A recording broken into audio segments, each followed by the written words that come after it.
Bonjour et bienvenue sur les Clés de la Réno. Vous vous lancez dans la rénovation ? Alors vous êtes au bon endroit. Les Clés de la Réno, c'est le podcast qui vous accompagne tout au long de votre projet pour aménager et décorer la maison ou l'appartement qui vous correspond. Je suis Alison, aujourd'hui architecte d'intérieur et décoratrice. Je vous propose ici mes conseils et mes astuces pour transformer votre projet en un intérieur beau, chaleureux et fonctionnel dont vous serez fiers. Je suis passée par là. Je sais ce que c'est que de devoir gérer une rénovation en plus de son quotidien. C'est pas toujours une partie de plaisir, mais ça en vaut tellement la peine au bout du compte. Seul ou avec un invité, laissez-moi vous aider à simplifier les étapes, vous apporter les clés dont vous avez besoin pour que votre projet se passe au mieux. Imaginez, vous saurez enfin par où commencer et comment faire les bons choix. Retrouvez-moi aussi sur Instagram, c'est tout simplement les Clés de la Réno podcast pour encore plus de partage et de retour d'expérience. Allez, on y va ?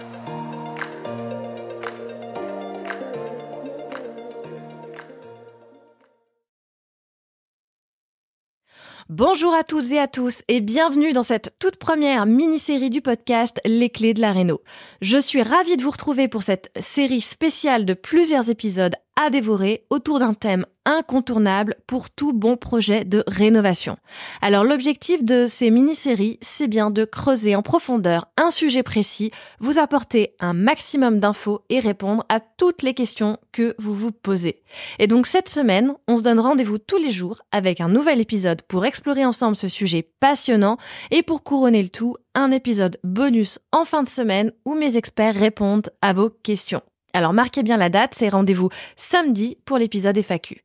Et pour cette première mini-série, j'ai la chance de collaborer avec Asgard, une référence en matière de poêles scandinaves, à bûches, à granulés et d'inserts. Alors que tu rêves d'apporter plus de chaleur à ton intérieur pour le rendre plus cosy ou que tu souhaites tout simplement en savoir plus sur le chauffage au bois et ses avantages, cette mini-série est faite pour toi. Installe-toi confortablement et plongeons ensemble dans cette mini-série pour te concocter une réno au poêle et découvrir la vie au coin du feu. Allez, c'est parti! Bonjour Charline, bonjour Xavier et bienvenue sur le podcast Les Clés de la Réno. Bonjour Alison. Merci d'avoir accepté mon invitation. Je suis vraiment extrêmement ravie d'être ici avec vous aujourd'hui dans le nouveau showroom donc d'Asgard à Challans en Vendée et surtout de partager mon micro avec vous donc pour cette mini-série consacrée au plaisir parce qu'on peut vraiment le dire, c'est un plaisir avoir un poêle ou un insert chez soi et donc de pouvoir profiter d'une vie au coin du feu comme vous aimez le dire si bien chez Asgard. Et parce que choisir son type d'installation pour chez soi, quand on rénove ou quand on se lance dans le changement de son système de chauffage, est un projet complexe avec de multiples facettes à la fois techniques, esthétiques, mais également en termes d'économie d'énergie et d'impact sur l'environnement. Je suis vraiment très heureuse d'avoir des experts comme vous aujourd'hui avec moi pour aborder ce sujet vraiment crucial qui va vraiment apporter à la fois chaleur et design dans un intérieur ultra cosy, on peut le dire. Vous allez nous partager, j'en suis certaine, tous les bons conseils dont on a besoin quand on envisage d'installer un poêle ou un insert chez soi. Mais comme toujours, avant de commencer, j'aimerais vous proposer de vous présenter, nous dire un peu qui vous êtes et ce que vous faites chez Asgard. Honneur aux dames. Alors merci pour ton invitation et déjà merci d'être venu jusqu'à nous. Donc à Asgard Challans, qui est effectivement le 42e magasin qu'on a ouvert en tout début d'année et on en a ouvert déjà 2 autres depuis. Donc et on en ouvrira encore 2 autres en fin d'année. Donc moi je suis Charline, je fais partie de l'équipe marketing et communication de l'enseigne Asgard et j'ai plusieurs casquettes. Je m'occupe des contenus éditoriaux, visuels. Je m'appuie sur le reste de l'équipe pour ça. Donc tout ce qui est articles à destination du site, réseaux sociaux, email client, voilà, shooting. Et j'ai aussi une casquette plus terrain où je m'occupe justement de l'aménagement des magasins, la partie mobilier, le merchandising au sens large. Voilà. Très bien. Et moi, c'est Xavier. Donc, ça fait un petit moment déjà que j'ai rejoint l'aventure Asgard, puisque ça fait 14 ans. J'ai démarré en 2010, d'abord vendeur sur le secteur rennais, sur le magasin de Rennes. J'ai été après directeur de magasin pendant 9 ans. Et puis, ça fait 2 ans maintenant que j'ai la chance d'occuper le poste de directeur technique donc du groupe Asgard. Et donc, je suis le patron aujourd'hui des 167 techniciens que l'on a aujourd'hui sur la France, sur l'enseigne Asgard. Je m'occupe en gros de toute la politique technique et de sécurité du groupe à travers les différents métiers, que ce soit les métiers de la vente, que ce soit le métier de nos directeurs de magasin, nos responsables qualité et des différents services supports, que ce soit le marketing comme là aujourd'hui, et puis également notre service client, etc. Ok, très bien. Et est-ce que vous pouvez aussi commencer peut-être par nous présenter l'entreprise Asgard, nous dire un peu l'origine de l'entreprise et puis tout simplement, qu'est-ce que ça veut dire Asgard ? Alors Asgard, c'est une enseigne qui existe depuis 17 ans, qui est experte de la flamme, je dirais même de la combustion, et qui est présente sur le territoire français. Alors très très présente sur la partie ouest de la France, en Bretagne, Pays de la Loire, Normandie, Aquitaine. Et depuis quelques années, on commence à se développer en région Rhône-Alpes. Et notre métier, il consiste à accompagner les clients dans le cadre de leur projet d'installation de poêle à bois, poêle à granulés ou insert. Et du coup, ça nécessite une expertise plurielle, à la fois la sélection des meilleurs appareils sur le marché, puisque Asgard n'est pas fabricant de poêles. On vient sélectionner en fait vraiment les appareils les plus performants du marché pour s'adresser à tous les besoins. Mais on n'est pas non plus simplement vendeur de poêles. On va plus loin que ça, puisque on considère chez Asgard que 100% des appareils qu'on vend en fait dans nos showrooms ne fonctionnent pas, sauf si derrière ils sont correctement installés, ils sont maintenus justement à haute performance dans le temps par le biais d'entretien et de bons gestes qu'on associe au quotidien. Donc on sélectionne les poêles, on les installe chez nos clients et on leur propose aussi un service d'entretien et on les accompagne dans justement les bons gestes pour que durablement ils puissent l'utiliser année après année. Très bien. Voilà. Donc un accompagnement vraiment de A jusqu'au-delà du Z, puisque en fait on vous revoit régulièrement. Exactement. Oui. Très bien. Alors, on va évoquer en détail les différences entre les solutions existantes, que ce soit poêle, à granulés, à bûche, insert. On va parler des critères de sélection pour bien faire son choix, des contraintes d'installation et d'entretien à prendre en considération. On va rentrer dans tous les détails d'un tel projet. Mais avant cela, je voulais d'abord qu'on commence par prendre un peu de recul, qu'on remette un peu les choses dans leur contexte finalement, et qu'on se demande déjà pourquoi finalement se chauffer au bois en 2024, c'est encore une bonne idée parce que finalement se chauffer au bois, ça date pas d'hier, et aussi parce qu'il existe de nombreuses alternatives pour se chauffer aujourd'hui. Donc pourquoi faire le choix du chauffage au bois, que ce soit avec un poêle ou un insert aujourd'hui ? Est-ce que vous pouvez me dire un peu ? Alors, se chauffer au bois, ça reste très large. Nous, on est spécialisé en tout ce qui est poêle à bois, poêle à granulés ou insert, donc je vais plus me focaliser là-dessus. Tout à fait. Mais déjà, pour la simple et bonne raison que ces appareils utilisent du bois énergie et que c'est une énergie renouvelable et locale. Donc, ça permet de promouvoir une énergie locale, de créer de l'emploi local, mais aussi de limiter tout ce qui est empreinte environnementale, puisqu'on en a en abondance en France. Aussi parce que ça permet d'apporter plus de confort thermique. La chaleur d'un poêle, elle est réconfortante, elle est enveloppante, et donc pour toutes ces raisons, en fait, on invite justement à se chauffer au bois et au poêle à bois. Mais aussi pour des raisons économiques. On est sur une énergie qui est la moins chère du marché aujourd'hui, qui est aussi assez stable, puisqu'on est moins dépendant justement du reste du monde, dans la mesure où cette énergie elle est locale. Et puis ça permet aussi une certaine indépendance. Encore une fois parce qu'on est sur une énergie locale et du coup moins dépendante des fluctuations du marché de manière générale. Comme l'a dit Charline, c'est une ressource qu'on possède en France et en quantité, parce qu'on a la chance aussi d'être dans un pays qui gère bien ses forêts. Et donc c'est important de pouvoir le souligner, c'est qu'on ne dépend pas d'autres pays pour cette ressource. D'accord. Et est-ce que c'est ce qu'on pourrait qualifier de l'autosuffisance énergétique? Est-ce que ça rentre dans ce critère? Et puis, finalement, qu'est-ce que c'est l'autosuffisance énergétique? Alors, tout dépend de ce qu'on définit dans l'autosuffisance. C'est-à-dire que si on considère en tout cas que le poêle à bois ou le poêle à granulés puisse être l'unique ressource de chauffage d'une maison, la réponse aujourd'hui c'est non. Il existe des moyens pour un chauffage central, il existe des chaudières au bois, des chaudières au granulé. Pour autant, quand on parle de poêle, même quand on parle d'insert, on est capable effectivement de couvrir une grande surface. Néanmoins, on aura toujours des besoins externes, à savoir le sèche-cheveux dans la salle de bain, selon les installations mises en place, les VMC, les types de VMC, etc. Également, du coup, des radiateurs dans les chambres, etc. Donc, parler là d'autosuffisance serait une erreur en ce qui concerne le poêle, tel que nous on l'entend, tel que nous on le distribue, comme l'insert. Moi, quand je considère l'autosuffisance, c'est parce qu'on a besoin et c'est la seule ressource de la maison. Alors, c'est possible sur de la chaudière, mais là on parle de chauffage central. Un poêle, un insert n'est pas un chauffage central.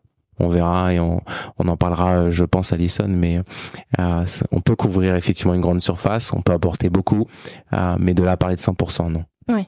Après, on a des clients, mais ça reste très très infime, qui utilisent leur poêle de masse comme étant leur seule source de chauffage. Mais ils ont aussi une certaine conscience, je veux dire, environnementale très forte, et du coup, ça leur tient à cœur justement de construire déjà toute leur maison autour de ça, et de faire en sorte que ce soit leur seule et unique source de chauffage. Mais c'est assez rare de manière générale. Pour autant, ça produit pas l'eau, ça produit pas, voilà. Oui.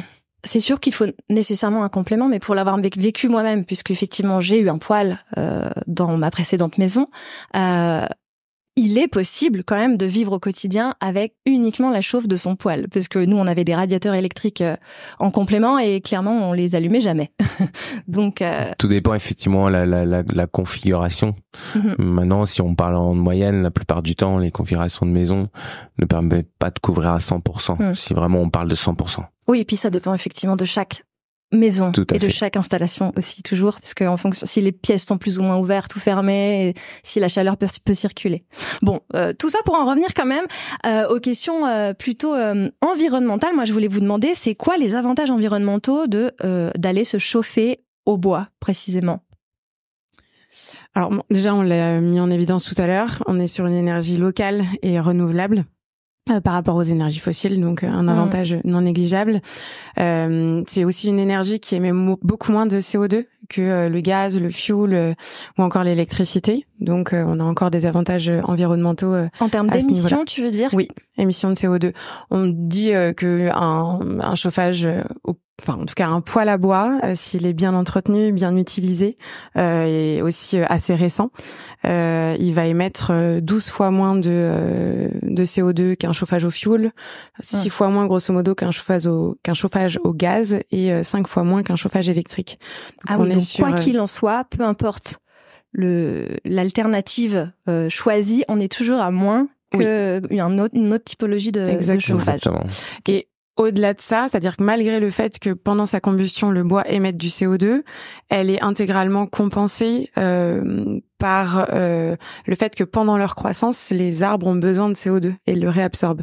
C'est en cela qu'on dit que que le bois a une empreinte carbone neutre.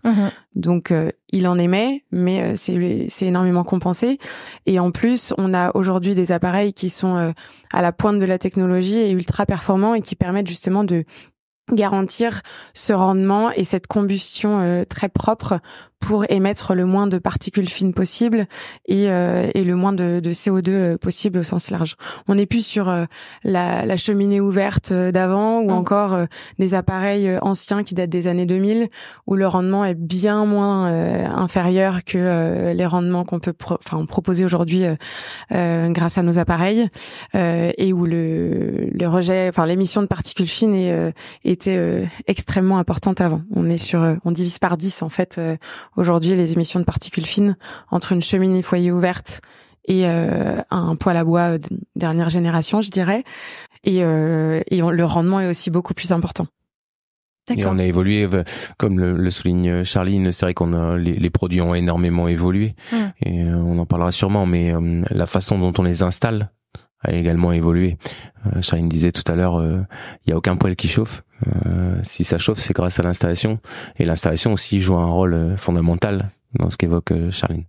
Et l'étude de l'installation, le type d'installation va aussi permettre d'optimiser le rendement et de réduire les émissions. Donc, exactement. Aussi. Ok. Et puisque on parle aussi quand même d'un aspect énergétique et dans le cadre d'une rénovation, donc d'une rénovation plutôt énergétique, vite arrive la question de la note du DPE, et c'est souvent quelque chose qu'on regarde quand on va acheter une maison.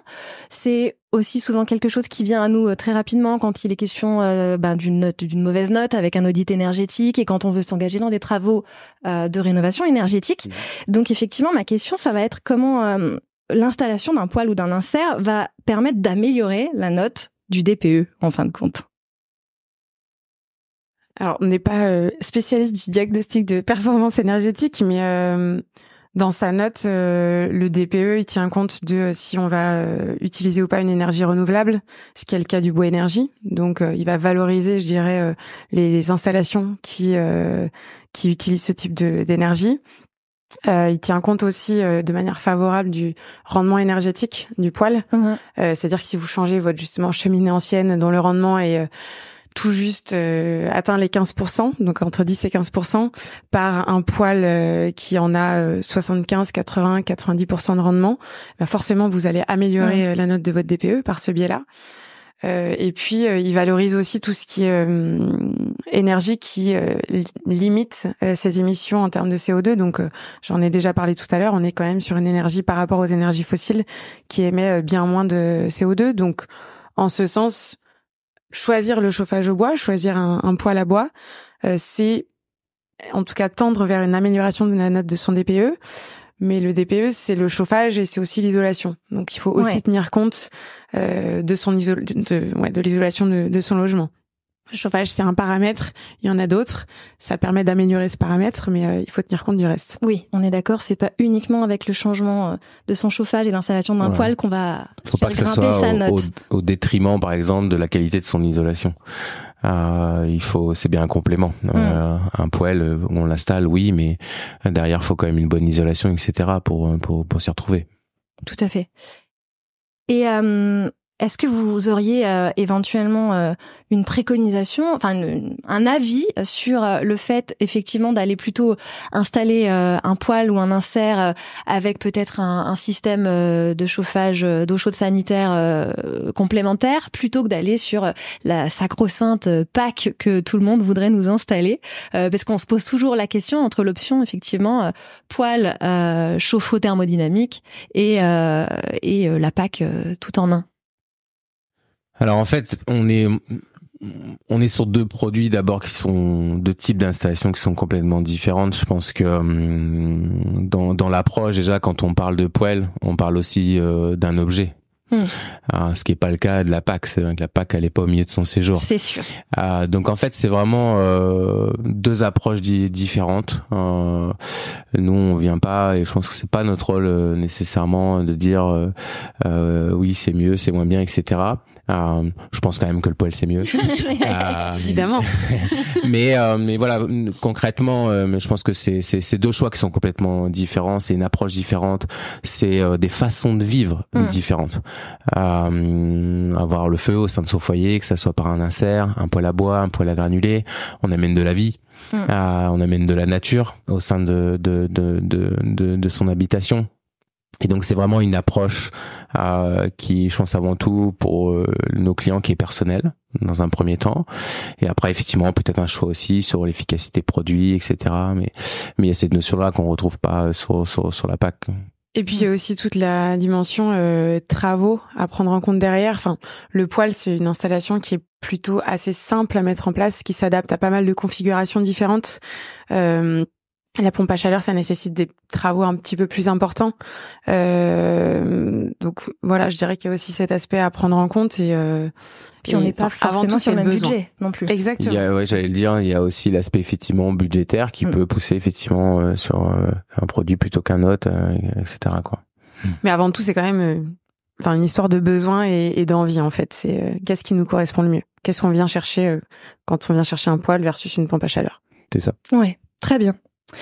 Super, donc maintenant qu'on sait pourquoi se chauffer au bois est une bonne idée, même encore aujourd'hui, même en 2024, et donc surtout aujourd'hui, comme vous venez de le dire, on va voir un aspect super important, à mon sens, dans son projet, qui est bien sûr la sélection.